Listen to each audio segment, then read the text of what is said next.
Good morning, everybody. Welcome to another episode of Hawk Blogger Mornings. I am Brian Nemhauser. You can find me on Twitter and on Instagram at Hawk Blogger. And today's a special day. It is a special Friday because this is a show where we are going to get to hear from one of the experts in the field of offensive line play, and a guy that I've been harassing for I don't know how long, Duke, but I've been harassing for a while to try to get him on here. And not only is he on here today, but he's joining us from the VMAC. So I think he just wanted to wait until he was at Seahawks headquarters before he joined this show. Duke Manyweather is our guest from Offensive Line Masterminds. Duke, welcome to the show. Brian, thanks for having me, man. And I'm glad this was able to work out in a manner where I think it is very team specific. Yeah. So for folks that are not familiar with you or offensive masterminds, OL Masterminds, tell folks a little bit about your background and about the background of what OL Masterminds is. Yeah, absolutely. Well, OL Masterminds was created back in like 2017. We had our first summit in 2018, but really, I've been training with this mindset of mind, body, and craft since around 2015, 2016. Some of our guys that we have worked with that are former Seahawks are like your DJ Flukers, Charles Cross, currently Damian Lewis, Olu right now, Phil Haynes, and I mean, the list goes on. There's been double-digit guys that we've worked with at OL Masterminds, but a couple of different heads of the program that we have. We have our veteran training, in which I just mentioned, and then we have our annual summit, which is heading into year 7, officially organized.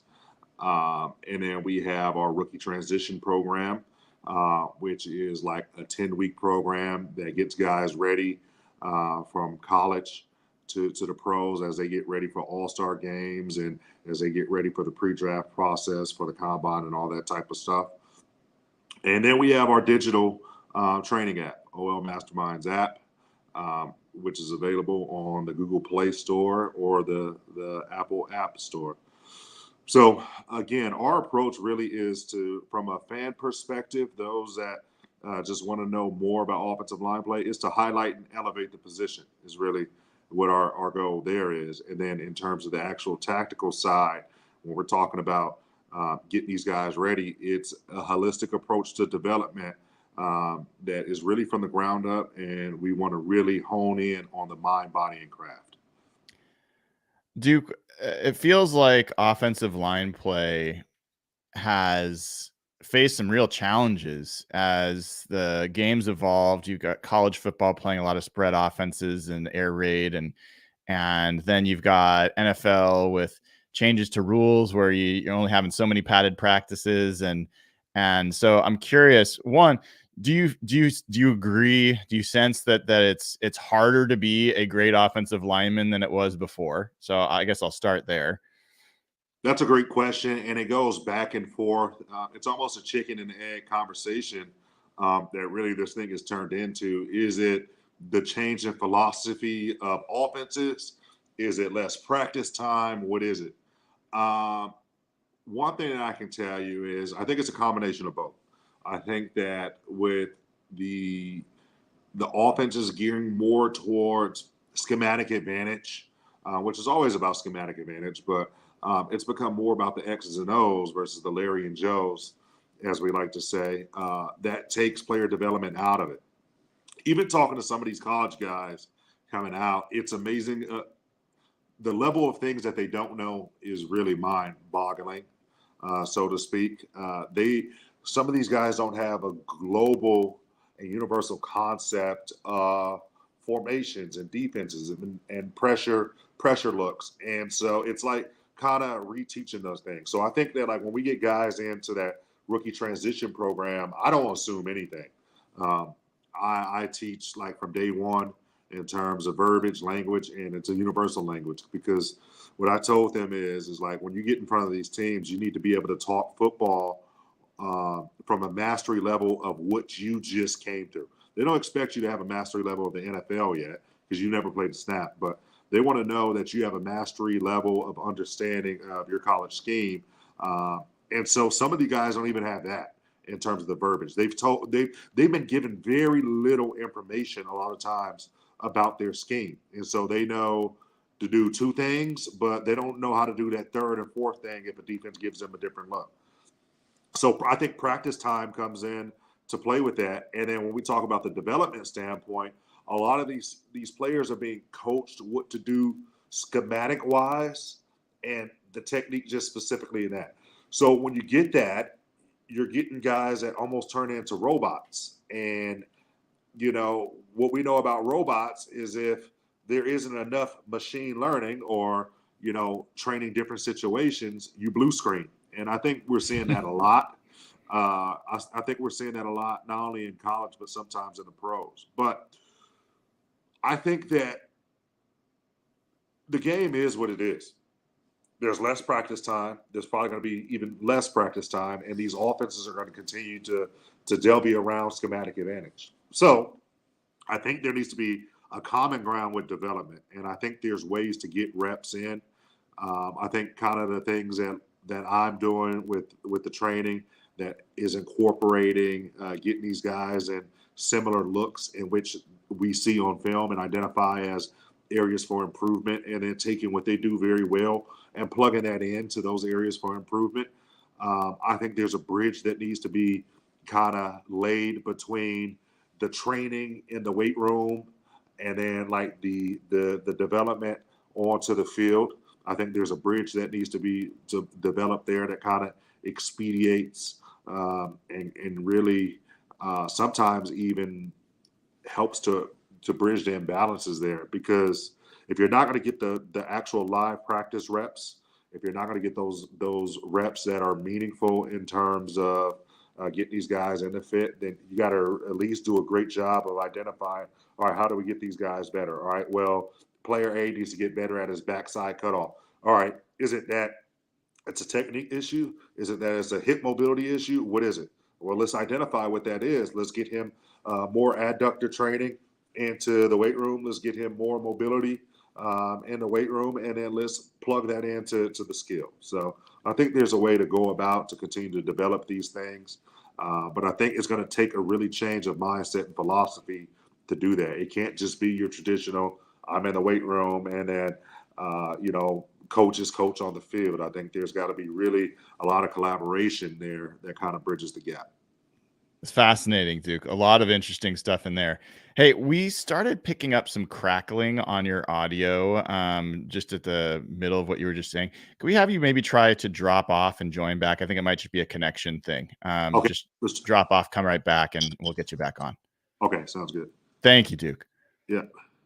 Yeah, so interesting stuff from Duke there in terms of just trends going on with the offensive line and how there's some people that come in with scheme awareness, some people that don't, and then other folks that have some limitations that could be related to understanding of the position, where you've got other players who it's really potentially a physical limitation. So a lot of things going on relative to offensive line in the NFL, and a lot of changes there. Some of them related to these, offensive schemes in college. Some of them related to the amount of practice time people are getting, but a lot of change going on there. And that's why I think teams are starting to turn to, and players are starting to turn to organizations like OL Masterminds to help players kind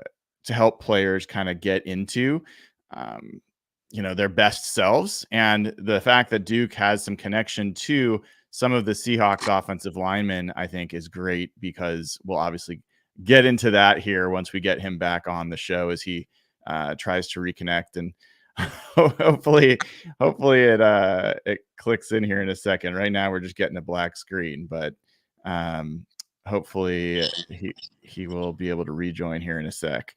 But in any event, I'll be talking to Duke here for a little bit. Great that he's here at the VMAC, and we'll talk about what he's doing here in a little bit. after Duke Jets, I'm going to talk a little bit about some sound and play some sound from Tyler Lockett on with Rich Eisen yesterday. So we will do that. Hey Duke, you can hear me? Yeah, I got you. All right, cool. Sound is perfect. Hopefully it stays that way. So appreciate you reconnecting with us. So a lot of great stuff in what you were saying there. You also mentioned a number of current and ex Seahawks that you've worked with, and Charles Cross and Olu Olutimi were two of them. Charles Cross is absolutely a critical player on this Seahawks roster. Tell us what you've been working on with Charles. Tell us what your perception is of him as a NFL left tackle. Yeah, absolutely. Well, Charles was a part of our rookie program in the pre-draft program process. He's had some injuries the last, I guess, season or so. So I haven't actually worked with Charles in a couple of years now. But what I see with Charles is just kind of some of the same stuff that we were really trying to hammer home to him as a rookie, and it's just that the hands have to get better. And then being able to understand how to use that leverage from the hands to be able to stand guys up and sit on the bull rush. I think we see the flashes still with Charles, and I expect him to have a really big year this year, especially fully healthy, not missing any time or having any issues with the lower extremities. So I think I think this is a big year for him, and I think, like you said, a critical factor on the roster. So I'm excited to see exactly how it plays out for Charles this year. You were we're talking to Duke Manyweather of OL Masterminds. Duke, if I recall, you were a pretty big proponent of Olu Olutimi coming Yeah. into the draft last year.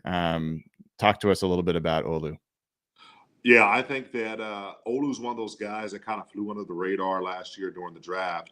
But when you turn on the tape, just the play strength that Olu plays with, he was always in a great position when he was at Michigan. He was always, being able to execute and sustain his blocks. So I think the level of worker that Olu is in terms of the way he goes about his business as a professional, I think those are some of the characteristics that's going to translate into him making a big jump in a year two.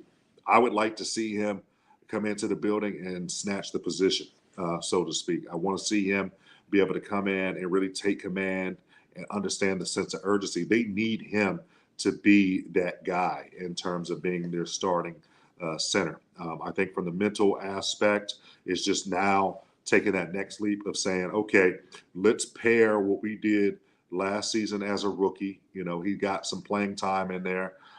And now let's put that all together. That way we can build out a sustainable skill set and a sustainable plan to be able to really solidify himself as the starting center. I think it's going to be very interesting with Scott Huff coming in now as the offensive line coach. I think Scott Huff has done a tremendous job everywhere he's been and has had a really good track record for development from ground up fundamentals. So I would like to see how that translates into the pro game for this entire unit, but specifically Olu.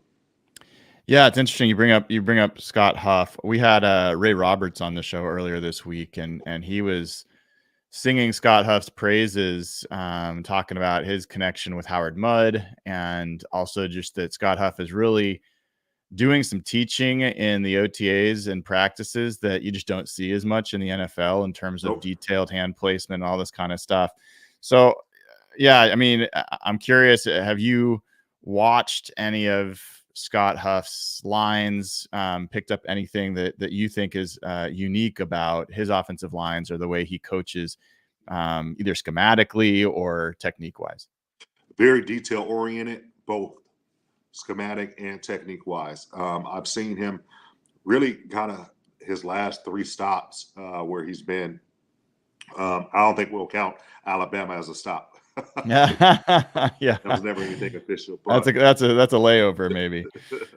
yeah, but when we're talking about the Boise State's offensive lines, when we're talking about Washington offensive line, I just think that Scott Huff has done a tremendous job with development. I think that some of those offensive lines at Boise were really developed um, to a point where you were talking about some of those guys being some of the top offensive linemen in the country, and then moving into the draft, they would get drafted and then do really well into the NFL.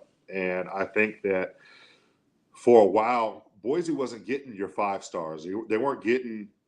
They were getting those type of commits that some of the other schools were.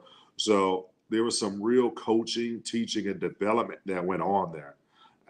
And again, Scott Huff was kind of that guy behind that. And then what we've seen Washington's offensive line develop into the last couple of years under Scott Huff's tutelage.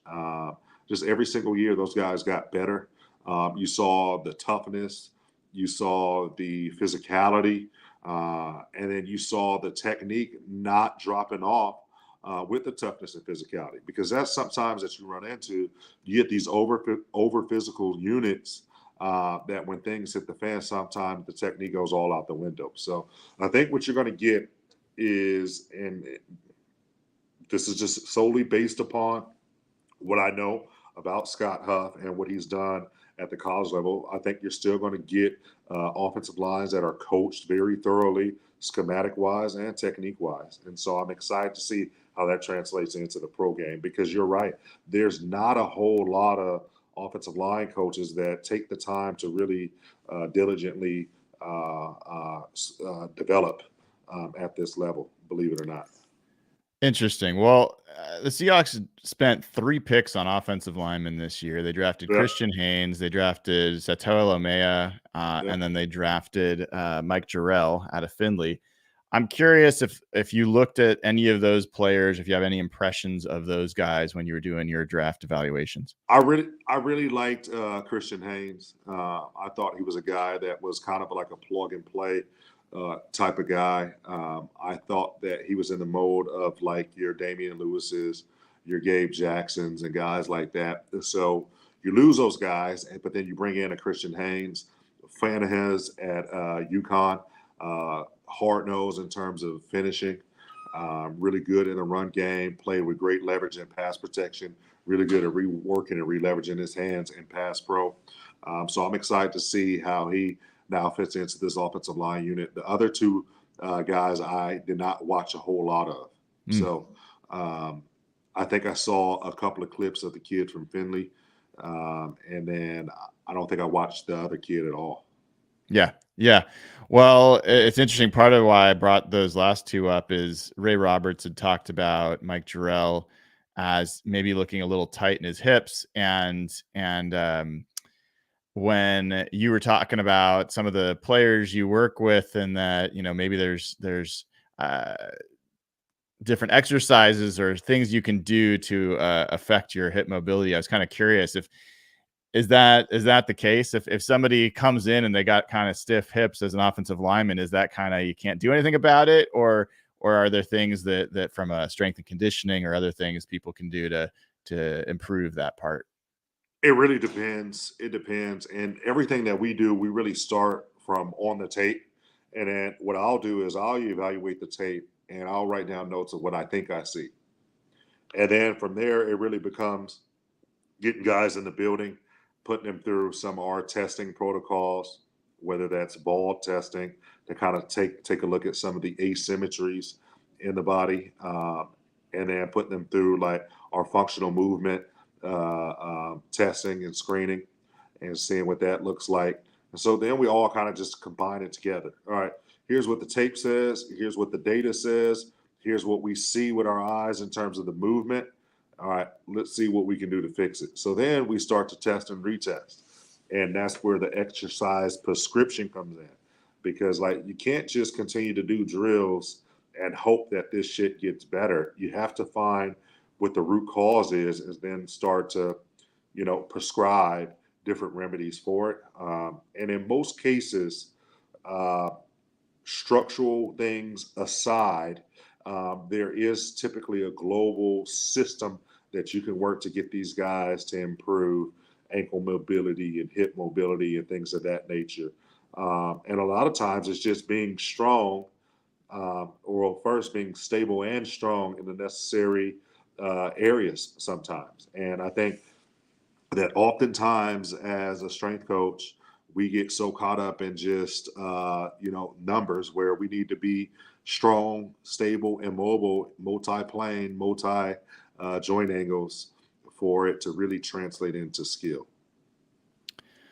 Duke, you got the Seahawks VMAC background there. You're at the VMAC right now. What's going on this week that's got you out here in Seattle?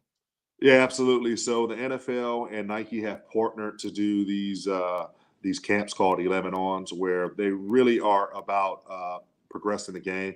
And so there'll be multiple Seattle and just really Washington area high schools that'll come in and take part in this like team building activity.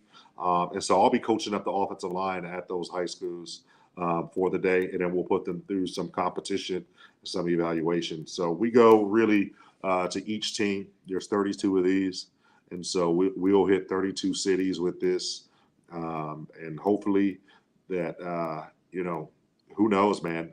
I've seen, for instance, when we first started doing these 11 ons, would have been in 2018 or 19, and Peter Skoronsky, who was a first round pick for the Tennessee Titans, was one of the kids in those 11 on. So, and it's funny because these camps have nothing to do with really evaluation or getting recruited.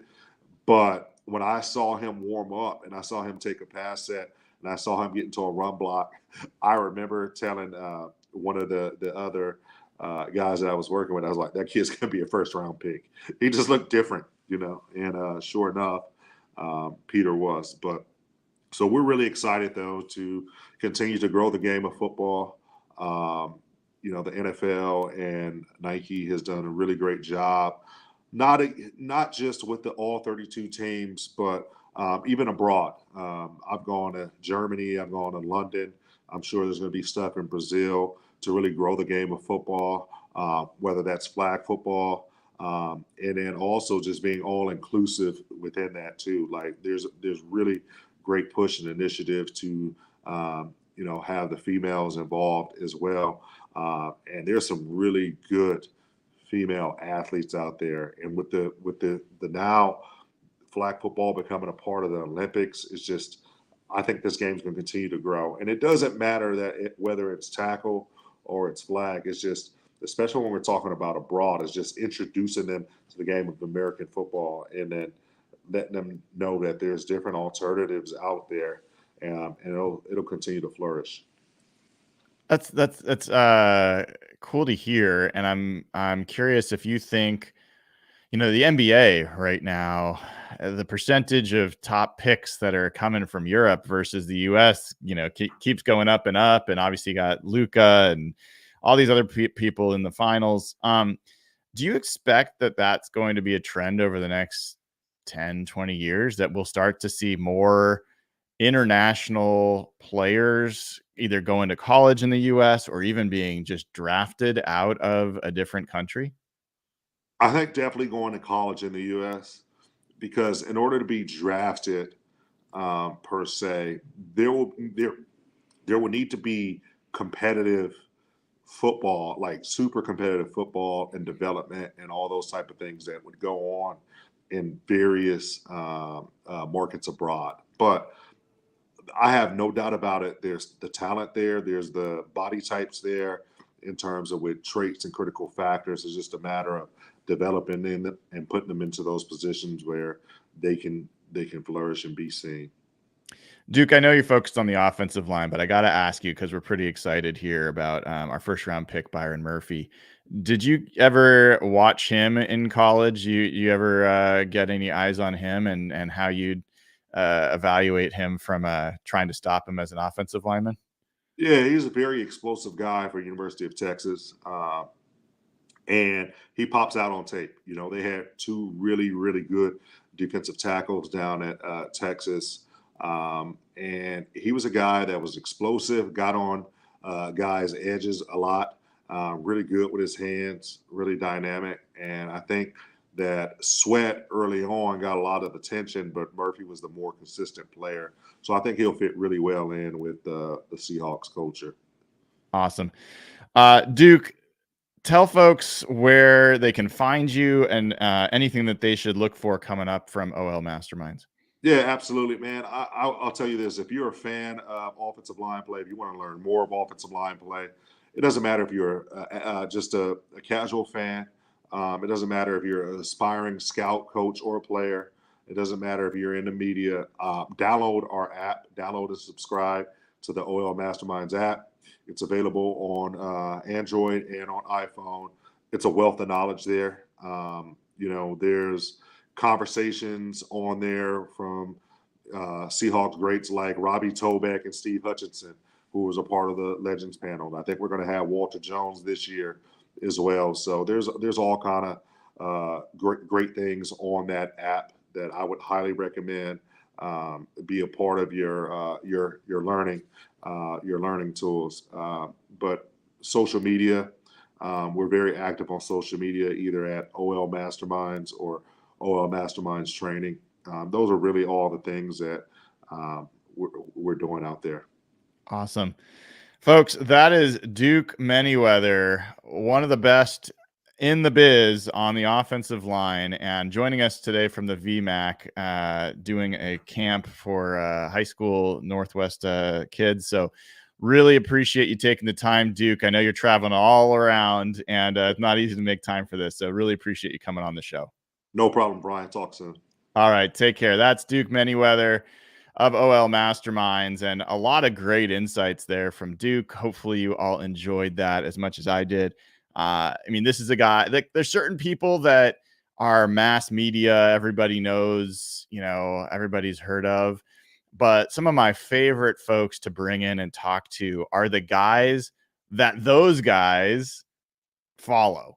And Duke is one of those. He is one of the people that in the industry, if you talk to offensive line experts, Duke Manyweather is a name that will come up time and again.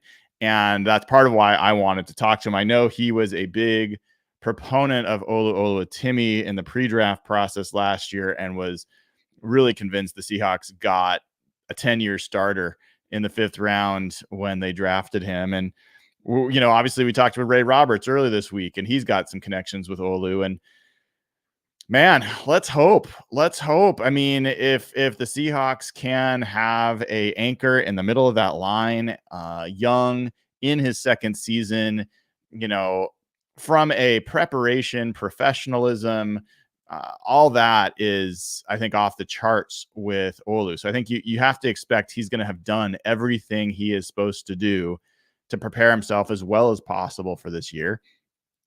The questions are a little bit just about strength and being able to drive people, and especially in the run game. And we're going to find out. We are going to find out. And if he can bring that as well, he doesn't have to be elite at it, but if he can be average at that, I think he's going to be an above average pass protector. I think he's going to be an above average communicator, IQ guy as the kind of, middle of that line. And I think he can grow into being that eventually that veteran leader voice for that line that's kind of growing together as it starts to evolve. So yeah, good stuff there. And you heard him kind of hesitant about Charles Cross, worked with him a couple years ago, and did mention kind of that, hey, it's the same things we worked on back then and talked to him back then about hand placement and leverage. And the implication is like he hasn't changed that much in his first couple years in the league. And I think that's what the numbers bear out as well. So this is just, I mean, Ray Roberts was hopeful. He had a hopeful tone about what he saw from Charles Cross in OTAs and things of that nature. We just got to wait and see. And let's hope, man. I mean, it's just a really big deal if Charles Cross can be better than he's been. We will be watching with full attention when that comes.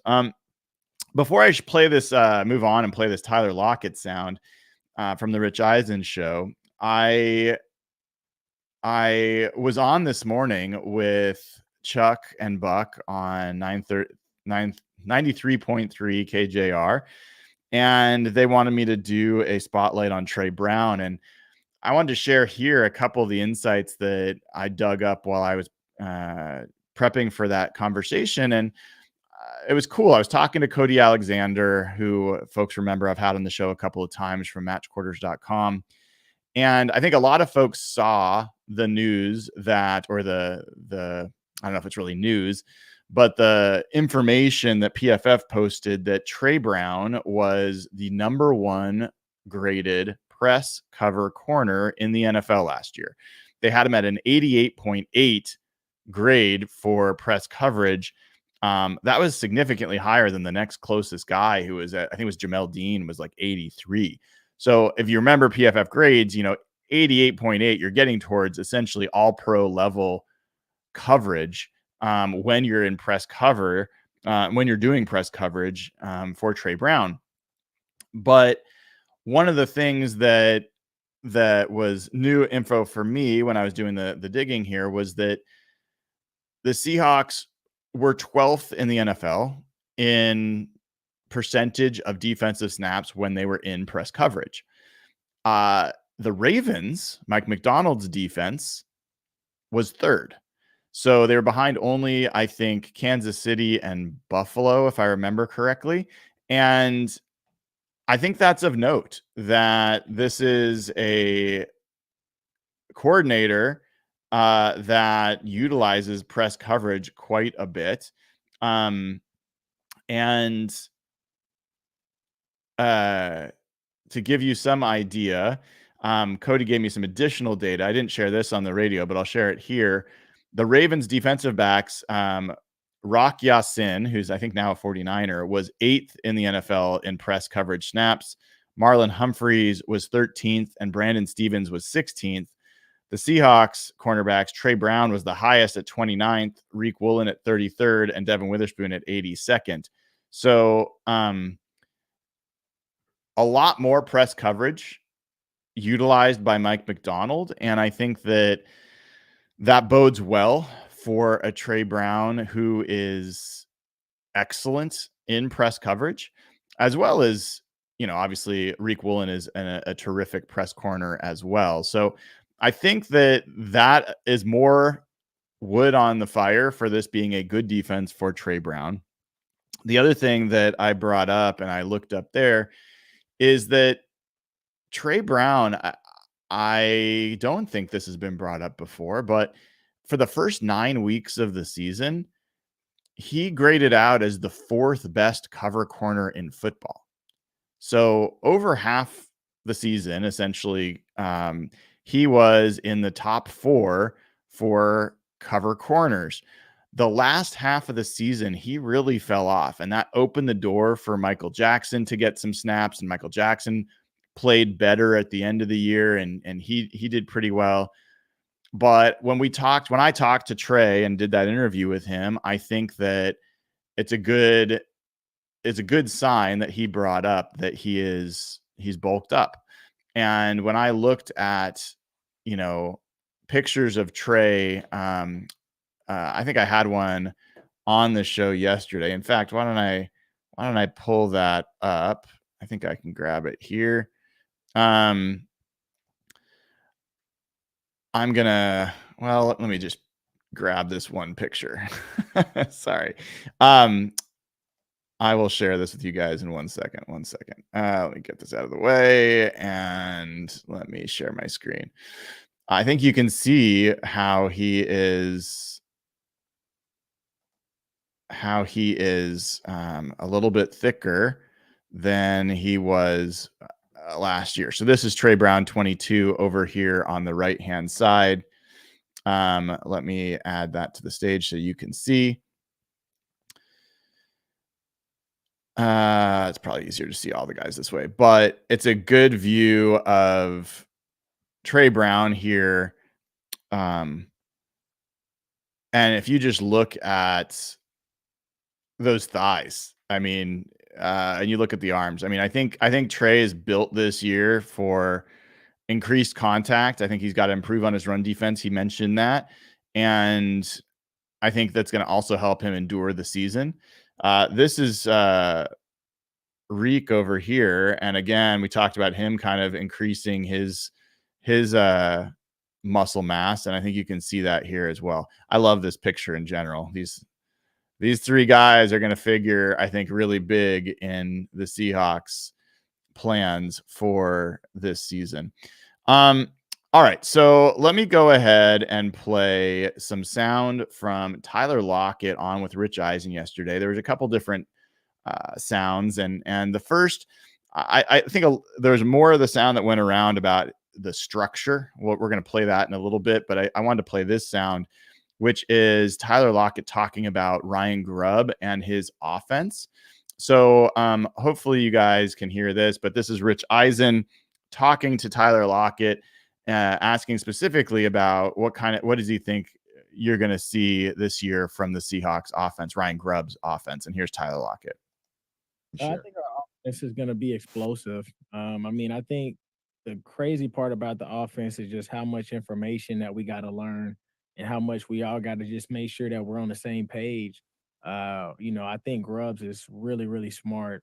And you could tell just by the way that he explains his offense, by the way he understands the game. There's things that he talks to us about that's, may be a little bit different than what we've heard before, just prior with our NFL experience. And so just being able to kind of like understand his mindset, understand why he has certain plays and why he does certain things the way that he does it, it gives us the opportunity to use that knowledge as we learn the playbook to allow other people to just stay in different spots. So now it's hard for teams to be able to figure out who's lining up where. I thought that was a kind of chock full of content response from Tyler Lockett. So you guys know me. I will read between every line and try to evaluate what all the possible meanings could be of different things that people say and how they say it. I juxtapose Tyler Lockett's response there with how he talked about Shane Waldron when he first joined. What I don't know if everyone remembers, but Tyler Lockett called Shane Waldron a genius. I think he used that exact word, and that he was just really learning from him. And that was one of the things that had me most excited about Shane Waldron. But his body language and enthusiasm in this answer with Rich Eisen was not like it was back then. So it doesn't mean that he thinks things are bad. Doesn't mean that everything's, negative. It doesn't mean that he has bad feelings about Ryan Grubb or this offense, but it wasn't effusive. It was not a unfettered positive response about the offense. The first thing that he talked about was all that they're going to have to learn, all the verbiage, all the details of the scheme. And I think we've got to acknowledge that this is a risk going into this year, as there's nobody more excited about Ryan Grubb than me, period. I'm like super excited. So keep that in mind. But it is his first time coaching in the NFL. It would be very easy for him to come in and assume that because we're in the NFL, I have to be more complicated. I have to be more sophisticated in my offense. When in a lot of times that's not the case. It's really about personnel, and it's about creating mismatches, and it's about sequencing and those kinds of things. So you don't necessarily gain anything by being complicated on offense. But the other risk there is that if you are, let's say it's not too complicated from an NFL standard perspective, it's just it is complex. It increases the risk that you're going to have mistakes. It just does. It increases the risk that a receiver runs the wrong route, makes the wrong choice on a specific play. It increases the risk that the offensive line maybe doesn't block it the exact right way. Or if you're asking a receiver to understand 3 different positions when they've spent their career only learning one, not everybody does that as well. And so you hear Tyler Lockett talk about how they are learning these different positions, and it's going to make it harder for defenses to know who's doing what and from where, which I think sounds great. As a fan, you're like, kick ass. As a, if you're playing Madden on the Xbox or PlayStation, you're like, yeah, we're gonna make it really sophisticated. But for a player, you want them to be playing fast and not thinking, and you want them to be playing with precision and not making significant amounts of mental errors. So NFL football, especially in the passing game, is down to the millisecond of being in the right place at the right time, making the right read, both as a receiver, as a quarterback, all those things. And so that's going to be something to pay attention to, where the offense could look clumsy. I mean, I think it could be a slow start for the offense if they're trying to figure things out. This is part of why I think the run game is so critical to the Seahawks this year. They've got to get that to be paired with the pass game and take some of the pressure off of the passing game, where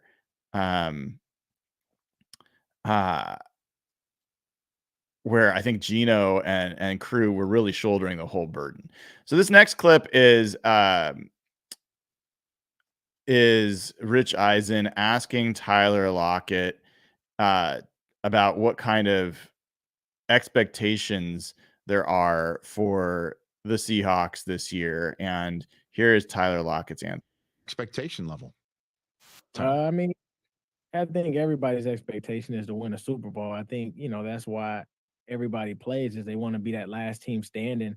I think, for us, man, because everything is so new, it's like we got to take one day at a time, and just got to keep building and laying that foundation brick by brick so that we can be able to try to be the best team that we could possibly be.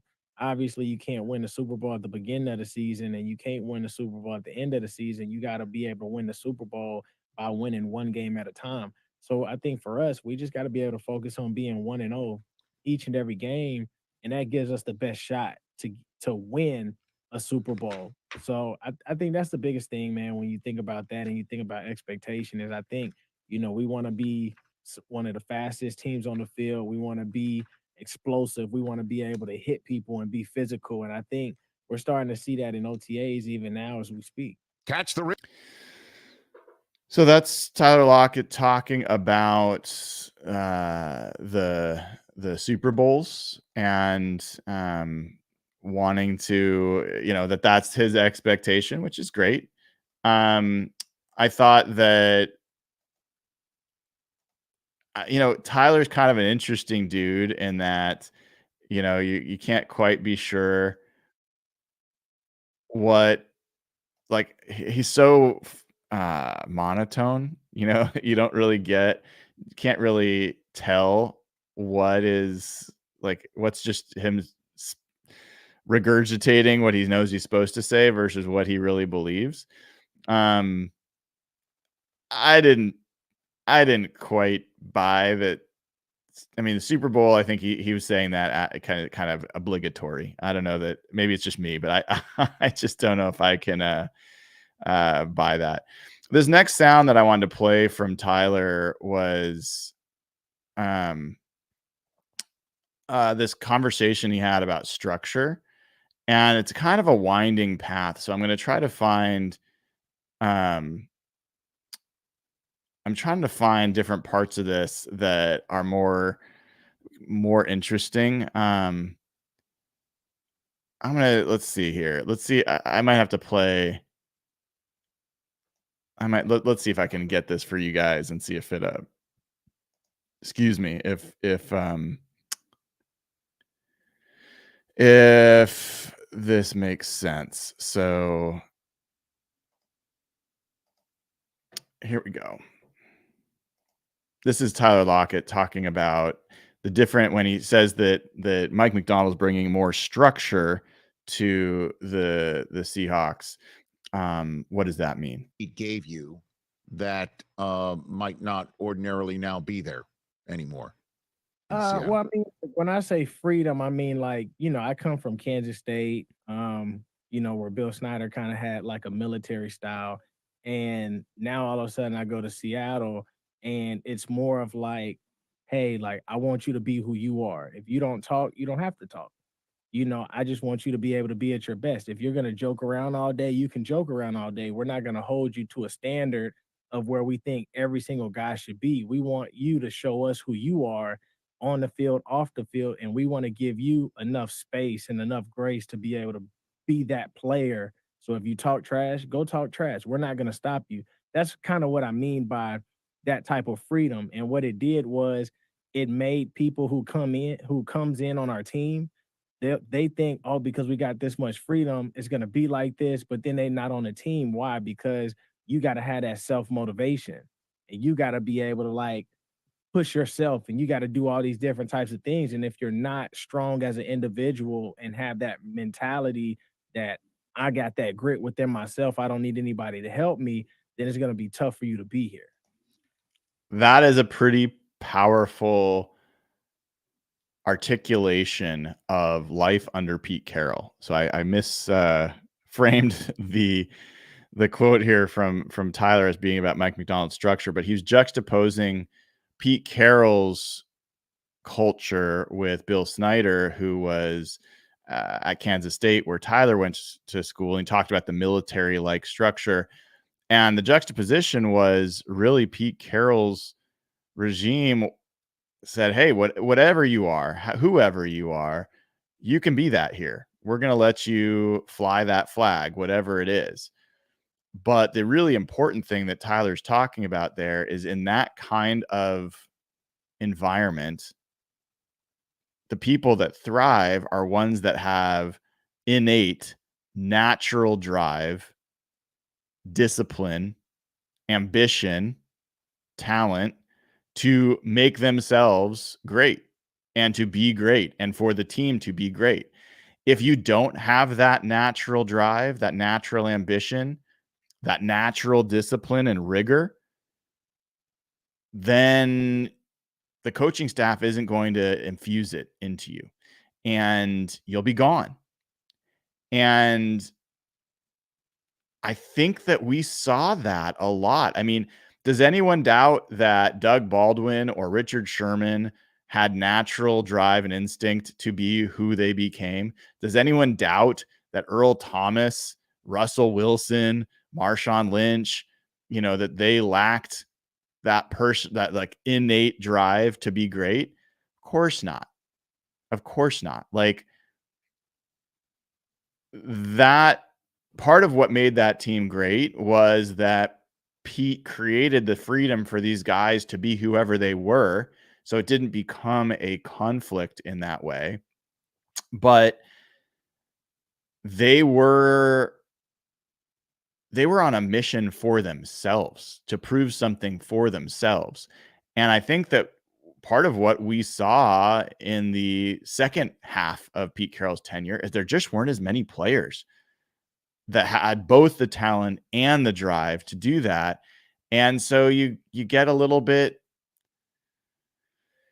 you get a little bit less impactful outcomes there. And Pete was not going to turn the light on for somebody inside of them. And at least that's the implication from what Tyler was saying. And look, we're going to find some sound about the Mike Macdonald situation. And when Tyler talks about that, it's a little different. So Rich goes on to kind of describe that, like, hey, I'm not trying to get you to talk bad about Pete Carroll's regime or anything. I'm just trying to understand what's this example of structure that you are seeing with Mike Macdonald that maybe you didn't have before. And here's Tyler answering that. Front of what's happening now. Yeah, well, I mean, we're not in camp and we're not, in the season yet. So obviously it's hard to see what's going to stay the same and what's going to change. Right. But, when I go back to structure, it goes back to like, that military basis, like that military style. Like Mike talks to us and tells us stories about the military and stuff like that. And he, I've talked to him and he's even like talked to me about certain movies. So when you kind of understand and look at kind of like how the military functions and how they go, that's kind of how our team is. So, I mean, when we're talking about structure, it's like, hey, man, like, rather be early than be on time. Like, if you on time, then you late. When you go out there, it's no breaks. It's no, all right, we on field goal. Everybody that's not on field goal is chilling until the next series. It's like, no, every single person is gonna do something, however much time that we're out here, whether it's 2 hours, 2.5, it doesn't matter. Like everybody's gonna be doing something for that amount of time. We're never gonna miss a minute or 30 seconds. So that's why I said it's always somebody's always doing something. So we're not missing out on anything. So it's a really cool structure that he has going. I mean, obviously it's hard to differentiate between the two because we've only had OTAs and this is our second day of minicamp. Mm-hmm. So that was Tyler Lockett talking about the structure that he's seeing with Pete Carroll or with Mike McDonald versus what was with Pete Carroll. And I think the part that rang true for me was, when they are field goal teams out there, it's not time for everyone else to just chill out. That everyone's going to be doing something at every minute of the practice, that they're going to get the most out of every single practice for every single player. And I've been to enough Seahawks practices over the years to see, like when the special teams, there's some guys just sitting there by the water cooler and chilling out. I didn't think it was bad. I'm not saying that Tyler's saying that it's bad, but it is different. And so, Mike McDonald being a guy who's going to try to squeeze every ounce of efficiency out of a practice makes sense. Also worth noting that they finished practice 15 minutes early a number of times because of that efficiency, most likely, and that he gave them the final day off of minicamp. So he has given up. This is why I thought it was interesting that he made that choice, because it did seem to cut against some of what I had interpreted from Mike McDonald and read into Mike McDonald so far, that I don't think he gives away practice time that easily. And this is an example of like during the practice, that certainly seems to be true. I also got a kick out of Tyler saying that Mike McDonald has, given military examples and that he's talked to Tyler about a couple of military movies. I don't know if you guys caught that, but I thought that's pretty funny that, Mike McDonald, I don't think it should be surprising, is a fan of the military. They went to Joint Base Lewis McChord during one day last week, talked to the troops. If you don't know, John Schneider, also very big fan of the military and a lot of respect for those guys. And so not shocking that those two would share that, but interesting that, and Tyler brings up military. I admit, like, I have some hangups about military style leadership. I have a ton of respect for people in the military and I'm very grateful for their service. So it's not about the military itself, but it's a very specific type of leadership structure. It's command and control. And so in a work environment, I don't love military style leadership. And so I was my ears were kind of perked up to see if it was that. I didn't get that as much from what Tyler was saying. I think that he was more just talking about that there's going to be a level of expectation and rigor for people and players to adhere to, and that they're going to be held to it. And there's going to be that accountability. And that makes sense to me. And I personally don't have any problem with that. So that was really, I think Tyler goes on to talk about Picturegate and whatever else. I didn't think that was really that interesting, so I'm not going to play that sound. But some interesting comments there from Tyler Lockett about Ryan Grubb, about Mike McDonald, and even about Pete Carroll. that I thought were worth kind of spending a minute on. Hopefully, if you hadn't heard them, you heard them now. And also, great conversation with Duke Manyweather. Great to have him on. I'm glad we could make that happen. I'll be talking to John Boyle on Monday, so looking forward to talking to John. We'll do a recap of pretty much the whole Seahawks offseason up to this point. That will be at a special time. That'll be at 9 a.m. John's not a morning guy, especially with all his young kids. So we're accommodating his schedule. So it'll be on 9 a.m. on Monday. Yeah, reminder that I am uploading content for the week that I will be gone. Got 4 episodes already posted that will be debuting once I'm gone. 2 of them are available right now. If you are a suite level YouTube member, you can access them right now. I did one on the best plays from the Seahawks secondary in 2023. The other was all of Geno Smith's game-winning drives last year, all 5 of them. And so those are available right now to suite level members. They will be available to everybody starting when I'm gone next week. So starting Friday and then Saturday, Sunday, Monday, I've got each of those days covered. Now I've got to cover Tuesday, Wednesday, Thursday, and then we'll be back to live stuff. So keep an eye out for that. And if you haven't already, please give the show a like, click subscribe. You know, I enjoy this stuff. It makes it much more enjoyable when people engage and you know, demonstrate that they're enjoying it. Like and subscribe helps us grow the community as well. So I appreciate that. Also, for folks that are YouTube members or Patreon members, patreon.com/hawkblogger, I am talking with the Seahawks about maybe organizing a Hawk Blogger event at the Football Fest in August when they do the scrimmage for the preseason. If you're interested, this would actually involve some discount on the tickets, and we would get a group area section that we could sit together. But I kind of need to make that choice soon. So if you are interested and you are a YouTube member or a Patreon member, please let me know so that I can make that call about whether it's worth organizing an in-person event or not. I might be covering that event, so we'll see how much I'll be in the stands versus someplace else. But I thought it might be fun for us to kind of get together IRL and, you know, watch the first kind of game-like situation for this new regime. So let me know if you're interested there. All right, everybody. I am Brian Nemhauser. You can find me on Twitter and Instagram at Hawk Blogger. This has been another episode of Hawk Blogger Mornings. Take care.